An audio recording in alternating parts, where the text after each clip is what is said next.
Dinka Dinka காய்ச்சலுக்கான அறிகுறிகள் என்று மருத்துவர்கள் கூறுகிறார்கள். பண்டி பிகியோவில் சுமார் 300 பேர் டிங்கா டிங்கா காய்ச்சலால் பாதிக்கப்பட்டுள்ளனர். இந்த நோய் பாதிப்பின் மற்றொரு வித்தியாசமான குணம் என்னவென்றால், பெரும்பாலும் பெண்கள், சிறுமிகள் அதிகம் தாக்குதலுக்கு உள்ளாகி வருகின்றனர். பண்டி பிகியோ தவிர வேறு எங்கும் இந்த நோய் பாதிப்பு ஏற்படவில்லை. நோயின் தன்மையை அறிய மாதிரிகளை ஆய்வகத்துக்கு மருத்துவர்கள் அனுப்பியுள்ளனர். இந்த நோய்க்கு மருந்தாக சில ஆன்டிபயாட்டிக் எனப்படும் நோய் எதிர்ப்பு மருந்துகள் வழங்கப்படுகின்றன.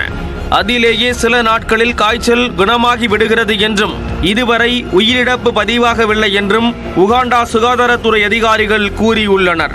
மக்கள் இயற்கை வைத்தியங்களை நம்பாமல் அறிகுறிகள் தெரிந்ததுமே மருத்துவரை உடனடியாக அணுக வேண்டும் என்றும் அறிவுறுத்தப்பட்டுள்ளது. இந்த டிங்கா டிங்கா எப்படி பரவுகிறது என்பதற்கு சரியான காரணம் தெரியவில்லை. ஆனால் பூஞ்சை மற்றும் கெட்டுப்போன உணவுகளால் இந்த வைரஸ் உருவாகி இருக்கலாம் என கூறப்படுகிறது.